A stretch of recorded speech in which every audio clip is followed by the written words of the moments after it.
ప్రస్తుతం రాజ్యసభలో ప్రధానమంత్రి నరేంద్ర మోడీ మాట్లాడుతున్నారు. ఇప్పుడు అలా చూద్దాం.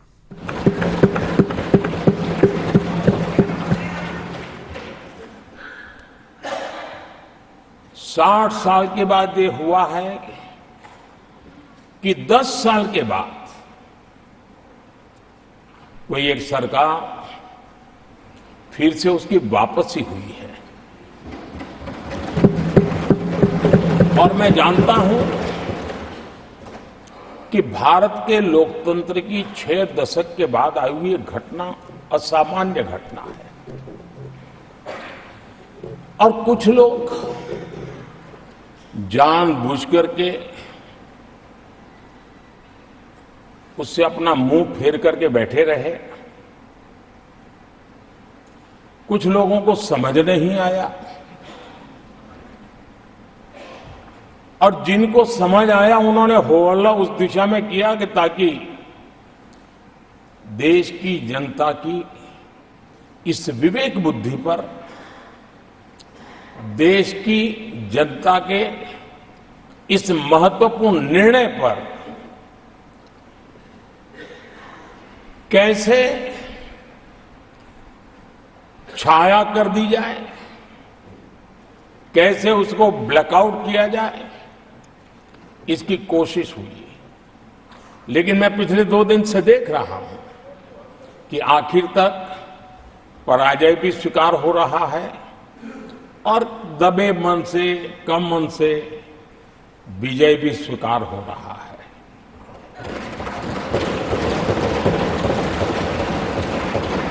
आदरणीय सभापति जी, कांग्रेस के हमारे कुछ साथियों को मैं हृदय से धन्यवाद करना चाहता हूं, क्योंकि नतीजे आए तब से हमारे एक साथी की तरफ से मैं देख रहा था, उनकी पार्टी उनको समर्थन तो नहीं कर रहे थे, लेकिन अकेले झंडा लेकर दौड़ रहे थे। और मैं कहता हूं, वो जो कहते थे उनके मुंह में घी शक्कर। और ये मैं क्यों कह रहा हूं? क्योंकि उन्होंने बार बार ढोल पीटा था 1/3 सरकार। इससे बड़ा सत्य क्या हो सकता है कि हमारे 10 साल हुए हैं, 20 और बाकी है। 1/3 हुआ है, 1/3 हुआ है, 2/3 बाकी। और इसलिए उनकी इस भविष्यवाणी को लिए मैं उनके मुंह में घी सकता हूं।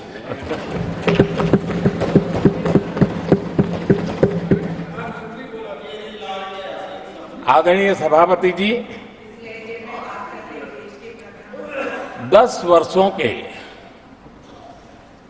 अखंड, एकनिष्ठ, अविरत सेवा भाव से किए हुए कार्य को देश की जनता ने जी भर करके समर्थन दिया है।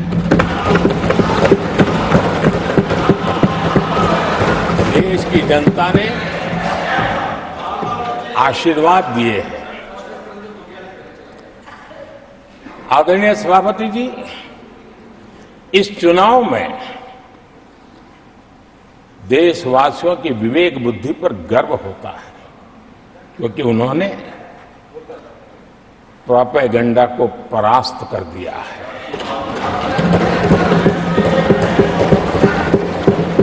देश की जनता ने परफॉर्मेंस को प्राथमिकता दी है। भ्रम की राजनीति को देशवासियों ने ठुकराया है और भरोसे की राजनीति पर विजय की मोहर लगा।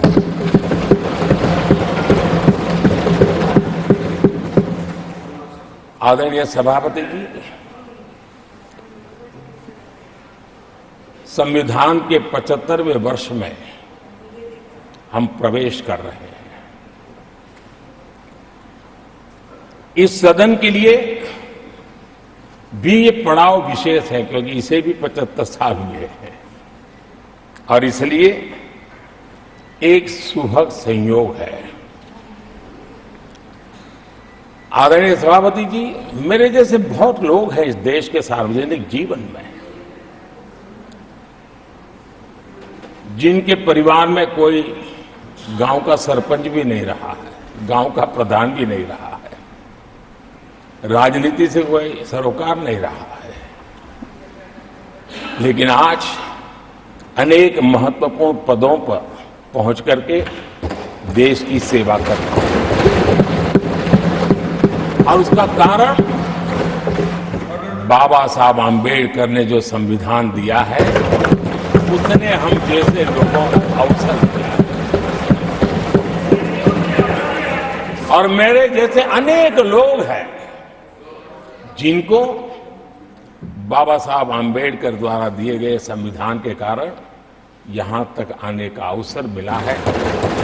और जनता जनार्दन ने उस पर मोहर लगाई, तीसरी बार आने का मौका मिल गया।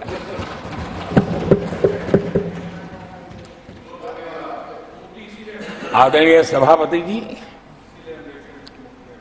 संविधान हमारे लिए ये कोई आर्टिकल्स का कंपाइलेशन मात्र नहीं है, हमारे लिए उसका स्पिरिट भी और उसके शब्द भी बहुत मूल्यवान है।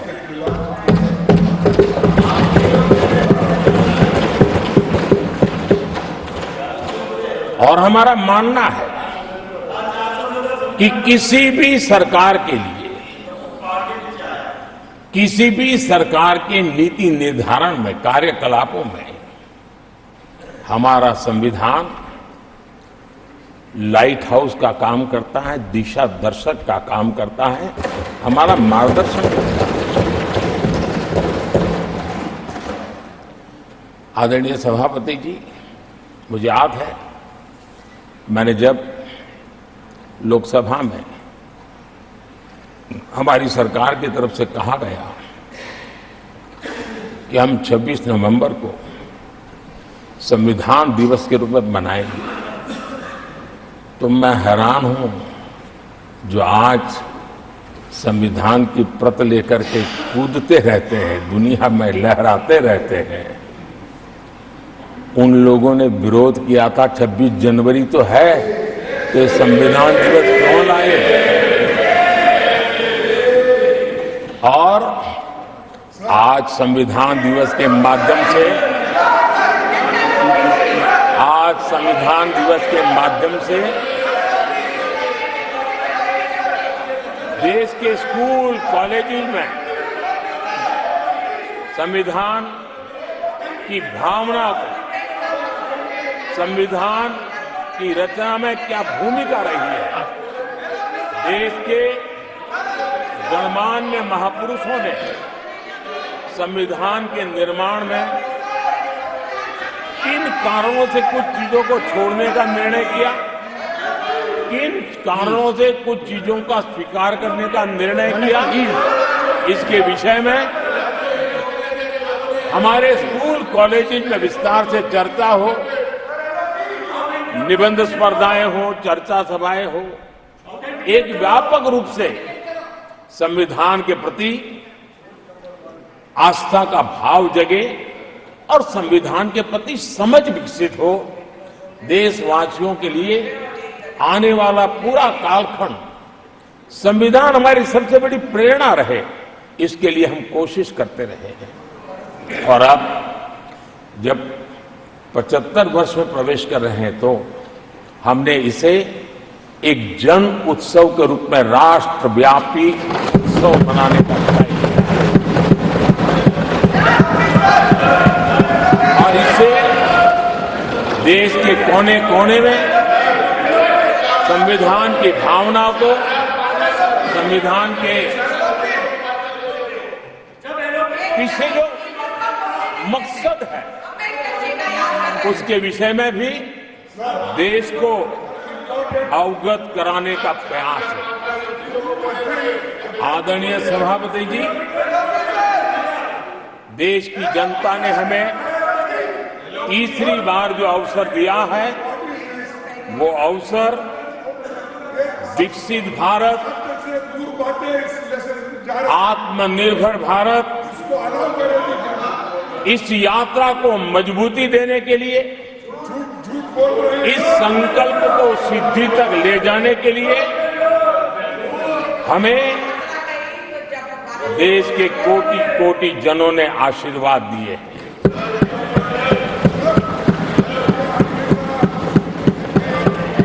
आदरणीय सभापति जी, ये चुनाव 10 वर्ष की सिद्धियों पर तो मोहर है ही, लेकिन ये चुनाव भविष्य के संकल्पों के लिए भी देश की जनता ने हमें चुना,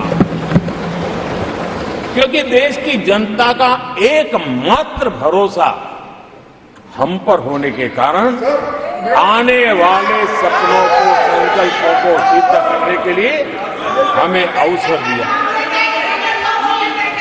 आदरणीय सभापति जी, देश भली भांति जानता है, देश ने पिछले 10 वर्षों में हमारे देश की अर्थव्यवस्था को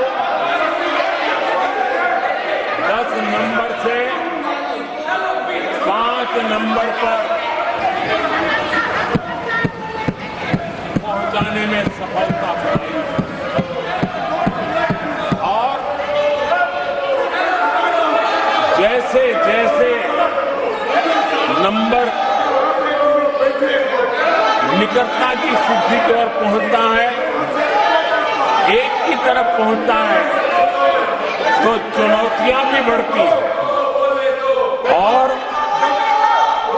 कोरोना के कठिन कालखंड के बावजूद, संघर्ष की वैश्विक परिस्थितियों के बावजूद, तनाव के वातावरण के बावजूद भी हम हमारे देश की अर्थव्यवस्था को 10 नंबर से आज विश्व में 5 नंबर पर पहुंचाने में सफल।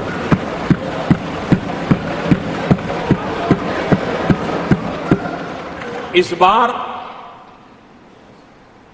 देश की जनता ने हमें रिकॉर्ड में 5 नंबर से 3 नंबर की इकोनॉमी पर पहुंचाने के लिए जनादेश दिया है और मुझे पक्का विश्वास है कि देश की जनता ने हमें जो जनादेश दिया है, हम भारत की अर्थव्यवस्था को विश्व के टॉप 3 में पहुंचा के रहेंगे।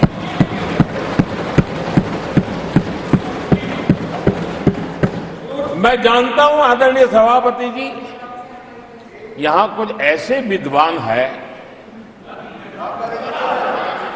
जो ये मानते हैं कि इसमें क्या है, ये तो होने ही वाला है, ये तो अपने आप तीसरे नंबर पे पहुंचने वाली है, ये तो अपने आप हो ही जाएगा, ऐसे विद्वान हैं। अब ये लोग ऐसे हैं जिन्होंने ऑटो पायलट मोड पे सरकार चलाने का या तो रिमोट पायलट पर सरकार चलाने का उनको आदी है, इसलिए वो कुछ करना धरने में विश्वास नहीं करते हैं, वो कुछ करने धरने में विश्वास नहीं करते, वो इंतजार करना जानते हैं। लेकिन हम परिश्रम में कोई कमी नहीं रखेंगे।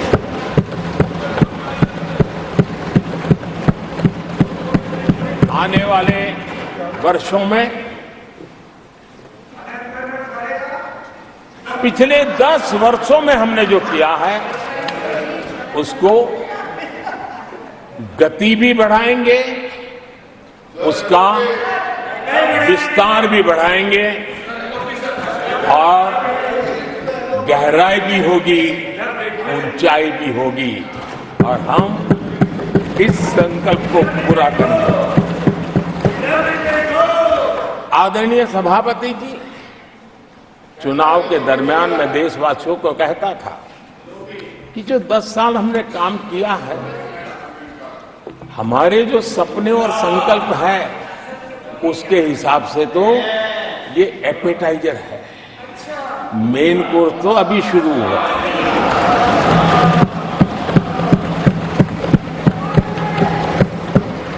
आदरणीय सभापति जी, आने वाले 5 साल मूल सुविधाओं के सैचुरेशन के, और हम एक सामान्य नागरिक की जो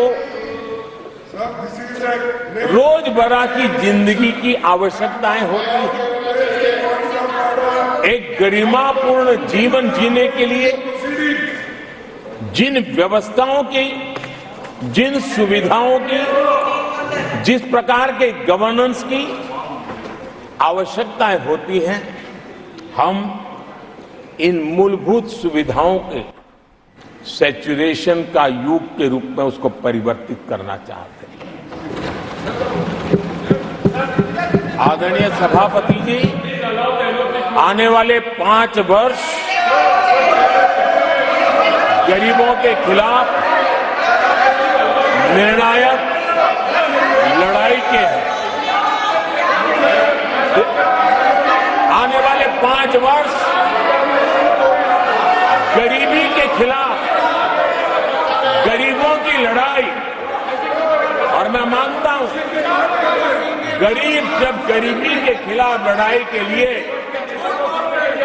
एक सामर्थ्य के साथ खड़ा हो जाता है, तो गरीबों की गरीबी के खिलाफ की लड़ाई सफलता को प्राप्त करती है। और इसलिए आने वाले 5 साल गरीबी के खिलाफ लड़ाई के निर्णायक वर्ष है, और यह देश गरीबी के खिलाफ लड़ाई में विजयी होकर के रहेगा। ये पिछले 10 साल के अनुभव के आधार पर मैं बहुत विश्वास से कह सकता हूं।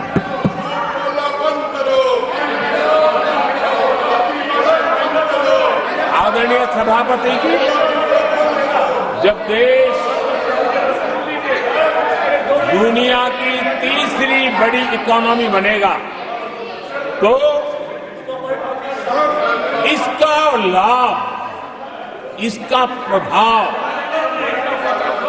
जीवन के हर क्षेत्र पर पड़ने वाला है। विकास के, विस्तार के अनेक अवसर उपलब्ध होने वाले हैं। और इसलिए जब हम दुनिया की तीसरे नंबर की इकोनॉमी बनेंगे, तब भारत के हर स्तर पर सकारात्मक प्रभाव तो होगा, लेकिन वैश्विक परिवेश में अभूतपूर्व प्रभाव पैदा होने वाला है।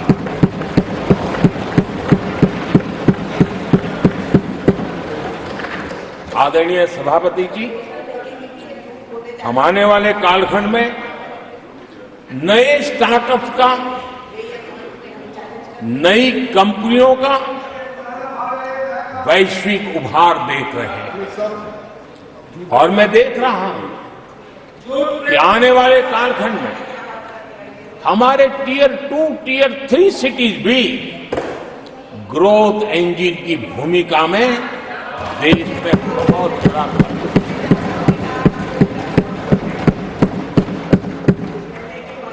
आदरणीय सभापति जी, ये शताब्दी टेक्नोलॉजी ड्रिवन शताब्दी, और इसलिए हम कई नए सेक्टर्स में नए फुटप्रिंट्स भी अवश्य रूप से देखेंगे। आदरणीय सभापति जी, आने वाले 5 साल में पब्लिक ट्रांसपोर्ट में बहुत तेजी से बदलाव आने वाला है। और इसका लाभ भारत के कोटि कोटि जनों को जल्द से जल्द मिले, उस दिशा में हम गंभीरता से आगे बढ़ना चाहते हैं। आदरणीय सभापति जी, भारत की विकास यात्रा में हमारे छोटे शहर, चाहे खेल जगत हो, चाहे शिक्षा जगत हो, चाहे इनोवेशन हो, चाहे पेटेंट की रजिस्ट्री हो, मैं साफ देख रहा हूं कि हमारे छोटे छोटे शहर, हजारों की तादाद में से शहर भारत में एक विकास का नया इतिहास गढ़ने वाले हैं।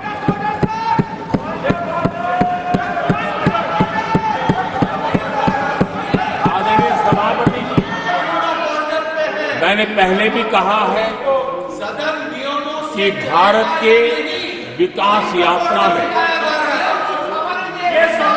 4 प्रमुख स्तंभ हैं। उसका सशक्तिकरण, उनको अवसर, ये बहुत बड़ी ताकत देने वाले हैं। आदरणीय सभापति जी, हमारे देश के किसान, हमारे देश के गरीब, हमारे देश के युवा और हमारे देश की नारी शक्ति, आदरणीय सभापति जी, हमने हमारी विकास यात्रा में हमारा जो फोकस है उसको हमने रेखांकित किया है। आदरणीय सभापति जी, यहाँ भी कई साथियों ने खेती और किसानी को लेकर के हर एक ने विस्तार से अपने विचार रखे हैं और अनेक बातें सकारात्मक रूप से भी रखी है। मैं किसानों को लेकर सभी सदस्यों को और उनकी भावनाओं का आदर करता हूं। बीते 10 वर्ष में हमारी खेती हर प्रकार से लाभकारी हो, किसान को लाभकारी हो, उस पर हमने हमारा ध्यान केंद्रित किया है। अनेक योजनाओं से उसको हमने ताकत देने का प्रयास किया है। चाहे फसल के लिए ऋण हो, लगातार नए बीज किसानों को उपलब्ध हो, आज की कीमत उचित हो और फसल बीमा का लाभ पहले की सारी मुसीबतें दूर कर देते, किसानों को सरलता से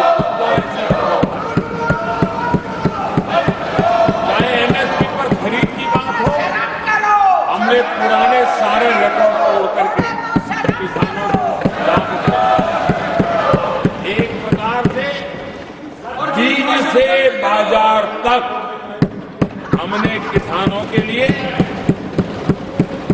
हर व्यवस्था को बहुत माइक्रो प्लानिंग के साथ मजबूती देने का भरपूर भरसक प्रयास किया है और व्यवस्था को हमने चाक चौबंद किया है। आदरणीय सभापति जी, पहले हमारे देश में छोटे किसानों को किसान क्रेडिट कार्ड लोन पाना करीब करीब न के बराबर था, बहुत मुश्किल है। जबकि उनकी संख्या सबसे अधिक आज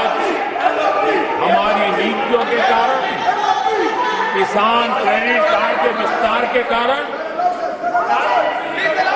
आदरणीय सभापति हमने किसानी को एक व्यापक स्वरूप में देखा है और उस व्यापक स्वरूप में हमने किसान क्रेडिट कार्ड पशुपालकों और मछुआरों को किसान क्रेडिट कार्ड का हमने लाभ मुहैया कराया है और इसके कारण हमारे किसानों का खेती के काम को उसके विस्तार को भी मजबूती दी है उस दिशा में भी हमने काम किया। आदरणीय सभापति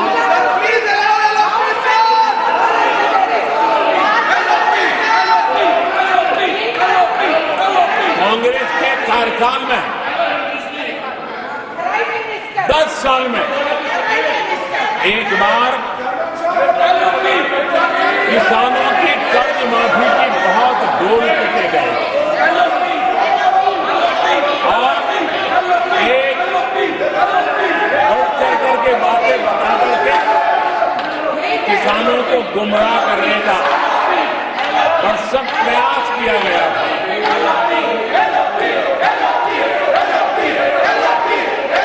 और 60,000 करोड़ की कर्ज माफी उसका इतना हल्ला मचाया था और एक अनुमान था तो उसके लाभार्थी करीब देश के 3 करोड़ किसान थे। सामान्य गरीब छोटे किसान का तो उसमें नामो निशान नहीं था। जिसको सबसे जरूरत थी इसकी उनकी योजना में कोई परवाह नहीं थी और उन तक कोई लाभ पहुंच भी नहीं पाया था। लेकिन आदरणीय सभापति जी, जब किसान कल्याण हमारी सरकार के हृदय में केंद्र में हो तो नीतियां कैसी बनती है, कल्याण कैसे होता है, लाभ कैसे पहुंचता है, उसका मैं इस सदन को उदाहरण देना चाहता हूं। आदरणीय सभापति जी, हमने प्रधानमंत्री किसान सम्मान योजना चलाई और पीएम किसान सम्मान योजना का लाभ This conduct is not appropriate. 10 crore किसानों को हुआ Unparliamentary practice. और सिर्फ 6 साल में हमने Please take your seat. 3 lakh crore रुपए To take their seats. हम किसानों को दे चुके हैं। It is unbecoming of your conduct. आदरणीय सभापति जी, Unbecoming of your conduct.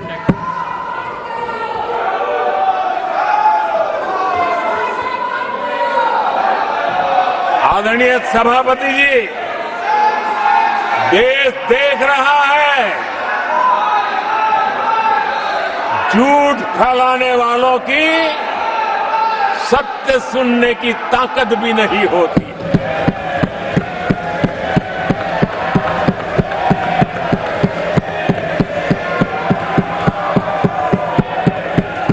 जिनका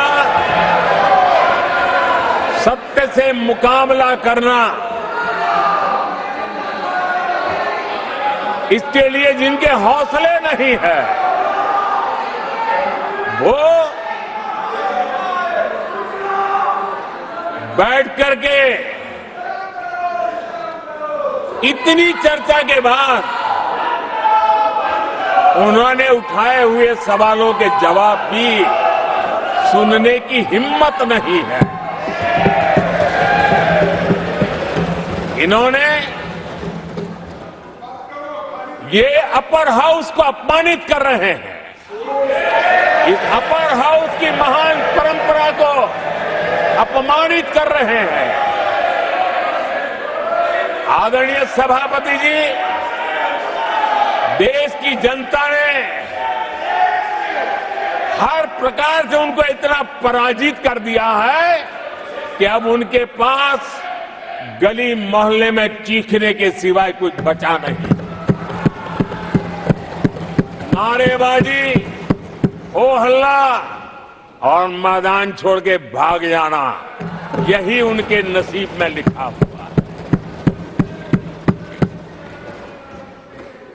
माननीय सदस्यगण, अत्यंत दर्दनाक, पीड़ादायक, अमर्यादित आचरण से देखकर मैं हूं। शासन तीसरे निरंतर लगातार काल में है। 6 दशक के बाद मैंने चर्चा की और मैंने अनुरोध किया कि प्रतिपक्ष के नेता को बिना बेरोक टोक बोलने का सुअवसर दिया। आज वो सदन छोड़कर नहीं गए हैं, मर्यादा छोड़कर गए हैं। आज उन्होंने मुझे पीठ नहीं दिखाई है, भारत के संविधान को पीठ दिखाई है। आज उन्होंने मेरा अनादर और आपका अनादर नहीं किया है, उस शपथ का अनादर किया है जो संविधान के तहत ली है। भारत के संविधान की इससे बड़ी अपमानित बात नहीं हो सकती। ऐसा कैसे हो सकता है? House of elders, the upper house, हमें देश का मार्गदर्शन करना है। मैं उनके आचरण की भर्त्सना करता हूं। देश के 140 करोड़ लोग इसे हाथ होंगे। सदन का मतलब है सत्ता पक्ष की बात सुनो जब आपने अपनी पूरी बात कह दी। माननीय सदस्यगण, आप सब जानते हैं कल देर रात तक चर्चा रखी गई, हर सदस्य को मौका दिया गया। It is an occasion where they have challenged Indian Constitution. They have outraged the spirit of Indian Constitution.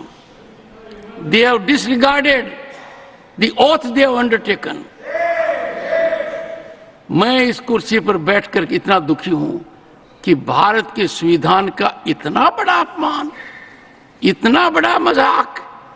Bharat का संविधान हाथ में रखने की किताब नहीं है, जीने की किताब है। मैं आशा करता हूं कि वो आत्मचिंतन करेंगे, मंथन करेंगे, अपने दिल को टटोलेंगे और कर्तव्य पर आएंगे। माननीय प्रधानमंत्री जी,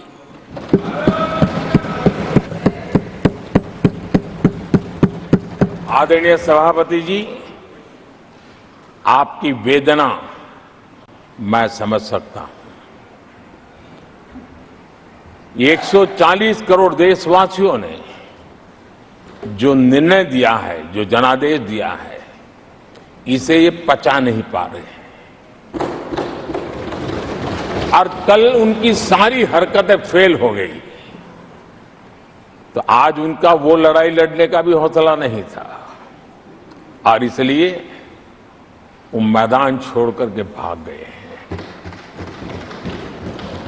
आदरणीय सभापति जी, मैं तो कर्तव्य से बंधा हुआ हूं और न ही मैं यहां कोई डिबेट पे स्कोर करने के लिए आया हूं। मैं तो देश का सेवक हूं, देशवासियों को मेरा हिसाब देना है। देश की जनता को मेरे पल पल का हिसाब देना, मैं उसे अपना कर्तव्य मानता हूं।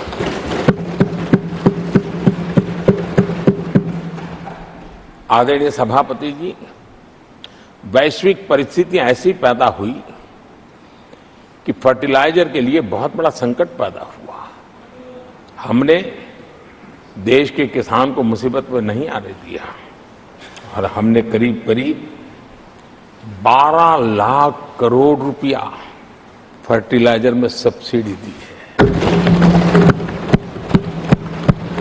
और जो भारत के आजादी के इतिहास में सर्वाधिक है।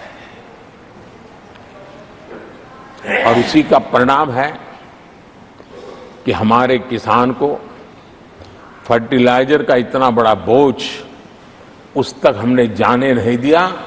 सरकार ने अपने कंधे पर उसको उठा लिया है। आदरणीय सभापति जी, हमने एमएसपी में भी रिकॉर्ड बढ़ोतरी की है। इतना ही नहीं, खरीद के भी नए रिकॉर्ड बनाए हैं। पहले एमएसपी की घोषणा होती थी, लेकिन किसानों से कुछ भी लिया नहीं जाता था, बातें बताई जाती थी। पहले की तुलना में अनेक गुना ज्यादा खरीदी कर करके हमने किसानों को सामर्थ्यवान बनाने का प्रयास किया।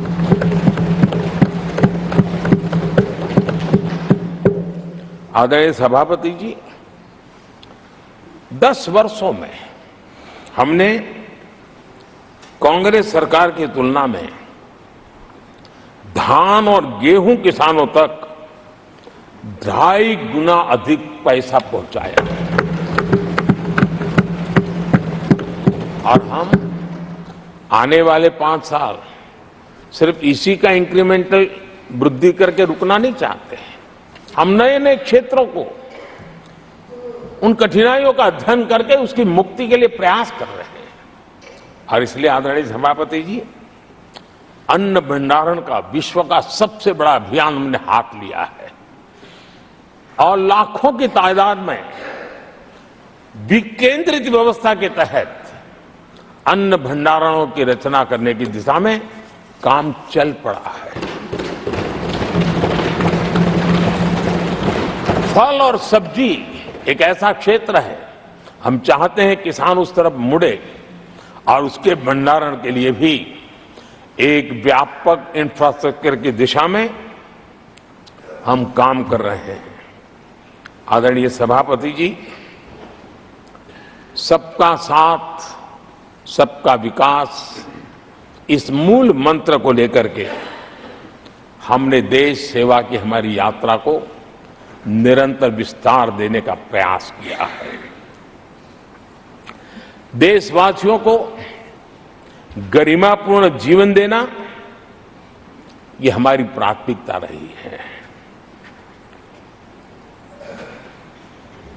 आजादी के बाद अनेक दशकों तक जिनको कभी पूछा नहीं गया, आज मेरी सरकार उनको पूछती तो है, उनको पूजती भी है।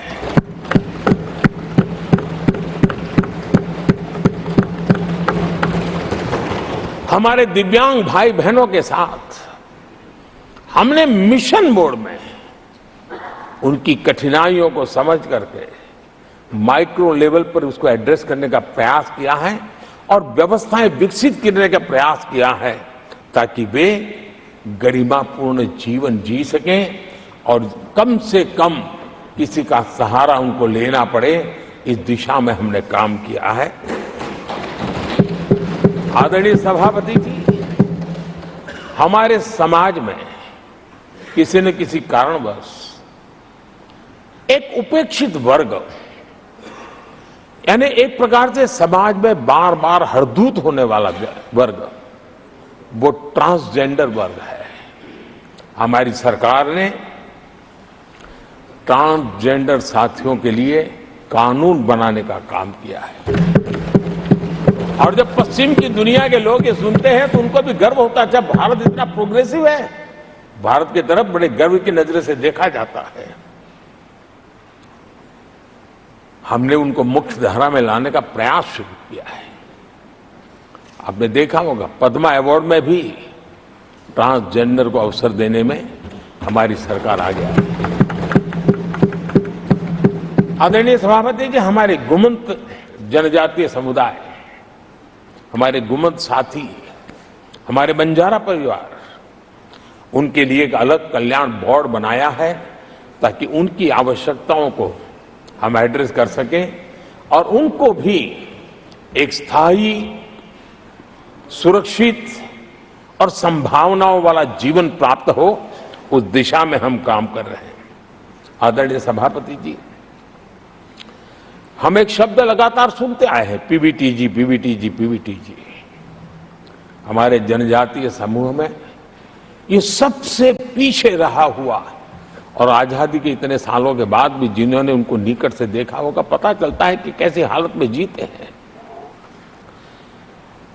उनकी तरफ किसी ने नहीं देखा। हमने एक विशेष व्यवस्था की है और पीएम जनमन योजना के तहत 24,000 करोड़ रुपए, ये समुदाय बिखरा हुआ है, छोटी संख्या में है, वोट की उनकी ताकत नहीं है। और यहां देश की परंपरा है, जिसकी वोट की ताकत है उसी की चिंता करना, लेकिन समाज के ऐसे अति पिछड़े लोगों की कोई चिंता नहीं करता था। हमने वो चिंता की है, क्योंकि हम वोट की राजनीति नहीं करते हैं, हम विकास की राजनीति करते हैं।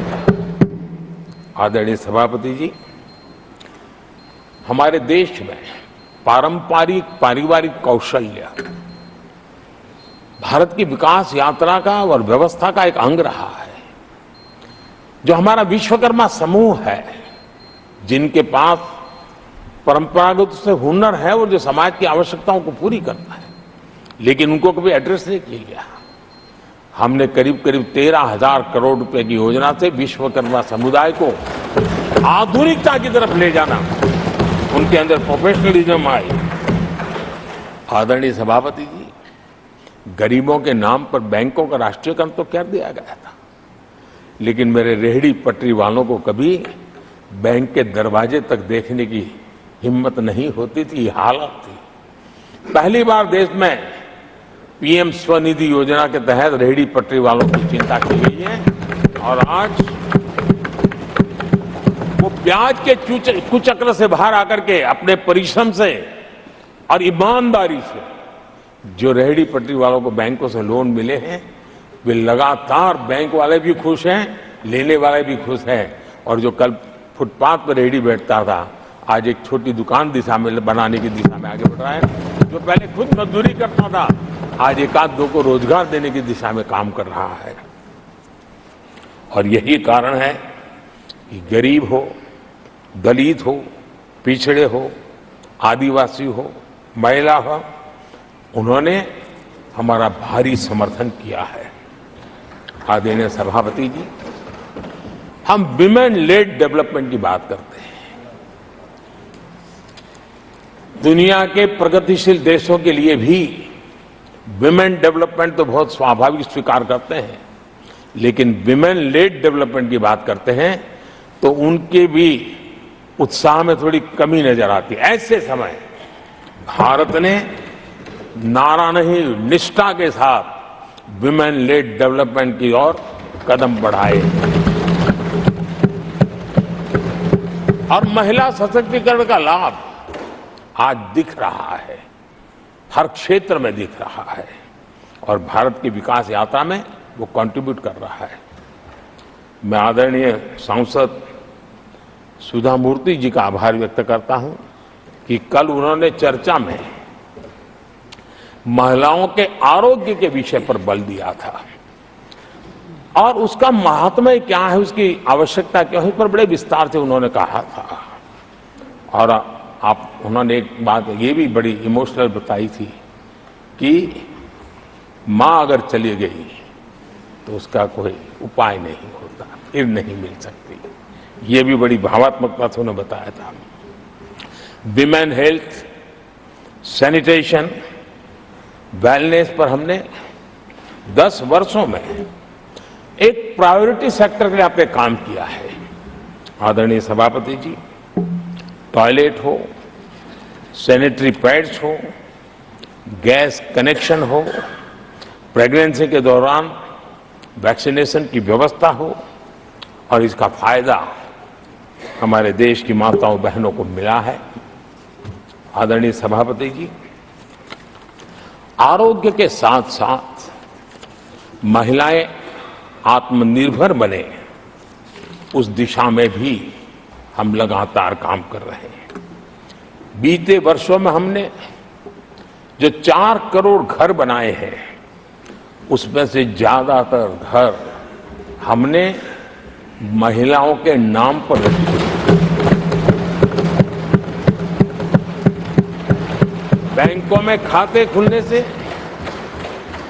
मुद्रा और सुकन्या समृद्धि जैसी योजना से आर्थिक फैसलों में महिलाओं की भूमिका भी बढ़ी है, भागीदारी भी बढ़ी है और एक प्रकार से वो परिवार में भी अब निर्णय प्रक्रिया का हिस्सा बनने लगी है।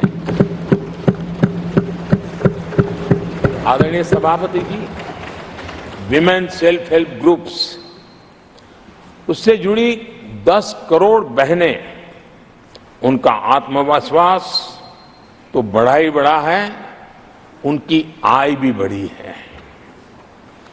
अभी तक 1 करोड़ बहनें जो ये सेल्फ हेल्प ग्रुप में काम करती हैं, छोटा छोटा गांव में कारोबार करती है, मिल करके करती है, किसी गांव वालों की भी नजर नहीं जाती इनकी तरफ। आज मैं बड़े गर्व से कह सकता हूं कि उन्हीं में से 1 करोड़ बहनें लखपति दीदी बनी और हम आने वाले समय में ये आंकड़ा 3 करोड़ बहनों को लखपति दीदी बनाने की दिशा में बढ़ा रहे हैं। आदरणीय सभापति जी, सरकार का प्रयास है कि हर नए सेक्टर को हमारी महिलाएं लीड करें, वो अगुवाई करें, उस दिशा में हम प्रयास कर रहे हैं। नई टेक्नोलॉजी आती है, लेकिन महिलाओं के नसीब बहुत बहुत आखिर में आती है। हमारी कोशिश है कि नई टेक्नोलॉजी का पहला अवसर हमारी महिलाओं के हाथ लगे और वे इसको और इसी के तहत नमो ड्रोन दीदी ये अभियान बहुत सफलतापूर्वक आगे बढ़ा है और आज गांव में किसानों को मदद करने का टेक्नोलॉजी के माध्यम से काम गांव की हमारी महिलाएं कर रही। और मैं जब उनसे बात कर रहा था, मुझे कह रही है, अरे साहब हम तो कभी साइकिल भी नहीं चलाना जानते थे, आपने हमें पायलट बना दिया है और पूरा गांव हमें पायलट दीदी के नाम से जानने लगा। और इस गरिमापूर्ण बात उनके जीवन में आगे बढ़ने के लिए बहुत बड़ी ताकत बन जाता है, एक बहुत बड़ा ड्राइविंग फोर्स बन जाता है। आदरणीय सभापति जी,